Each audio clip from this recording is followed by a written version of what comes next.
ही release हुए हैं, almost 10,000 wagons के ऑर्डर रिलीज हुए हैं। एंड यहाँ पर दो चीजें हो रही है, एक तो कैपेसिटी बढ़ा रहे हैं इंडियन रेलवेज, और दूसरा अपग्रेडेशन हो रहा है। तो एक रियलाइजेशन भी बढ़ रहा है और वॉल्यूम भी बढ़ रहा है। तो यहाँ पर सिर्फ तीन ही कंपनियां हैं जो इस डिमांड को केटर कर सकती हैं, specially in the wagon side.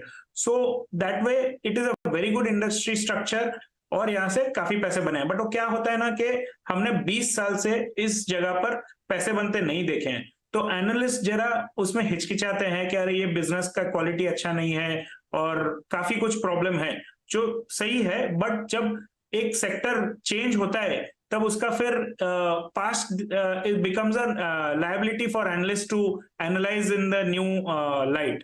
सो मुझे लगता है ये नया सेक्टर बॉर्न हुआ है। हाँ, थोड़ा 6-12 महीने में शायद आपको बहुत ज्यादा रिटर्न ना बने, बट 4-5 साल का व्यू ले तो यहाँ पर भी तेजी और बनी रहेगी।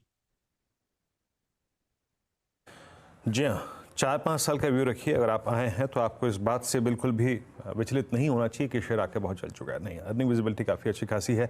अच्छा रवि जी, अब एक स्पेस पे भी कुछ देर पहले आपके आने से पहले हम बात कर भी रहे थे, इंडस्ट्रियल कमोडिटीज़। आप मेटल्स पे आइए, फेरस नॉन फेरस ग्रुप पर। मेटल्स में इस बार हमने जो कॉन्फिडेंस देखा वो गजब का था। ऑल टाइम हाई इंडेक्स पे, ऑल टाइम हाई पर ये इंडेक्स ट्रेड कर रहा है।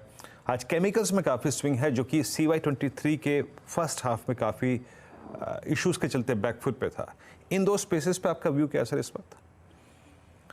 हम मेटल्स थोड़ा कम ही ट्रैक करते हैं, बट हैविंग सेड दैट यहाँ पर कमोडिटी सेक्टर में तेजी आती है जब सप्लाई बहुत सालों से बड़ा नहीं होता है। और हमने ये देखा है कि जो 2003 से 8 की तेजी थी, तब हम सब ज्यादा कमोडिटी कंपनियों ने बड़ा एक्सपांशन किया था। उस बात को अब 10-12-15 साल होने आए हैं, तो मैं ये अनुमान लगा सकता हूं कि यहाँ पर सप्लाई काफी क्रंच हुआ होगा, और डिमांड उसकी ऐसी ही एक 4-5-6% पर ग्रो होती रहती है, बट सप्लाई बहुत फ्लक्चुएट होता है।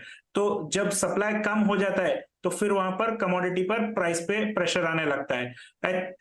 मैं कमोडिटी का एक्सपर्ट नहीं हूं, बट मुझे लगता है शायद ऐसी कंडीशंस डेवलप हो रहे हैं ऑन द कमोडिटी साइड। दूसरा सेक्टर अपने केमिकल्स का, आई थिंक केमिकल्स में थोड़ा सा डरना चाहिए। एक 2014 से लेके 2021 तक एक बहुत बड़ी तेजी चली, जब ये 25,000 करोड़ का सेक्टर 5.5 लाख करोड़ का हो गया। और उसके बाद, और तेजी के कारण क्या थे, तो चाइना अपना प्रोडक्शन बंद कर रहा था, इंडिया प्रोटेक्शन दे रहा था, और ये सारी कंपनियां बहुत सस्ती थी। अब अगर देखो तो ये सारी कंपनियां अब बहुत सस्ती नहीं रही हैं। दूसरा, China is back in the market, और वो काफी कमोडिटी केमिकल्स डंप कर रहा है। और तीसरा, जो इंडिया प्रोटेक्शन प्रोवाइड कर रहा था, वो प्रोटेक्शन कम हो चुका है।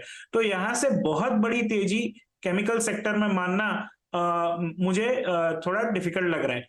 बट हैविंग सेड दैट, क्या 1-2-4 कंपनी हो सकती हैं जो यहां से भी बहुत अच्छा रिटर्न दे सके?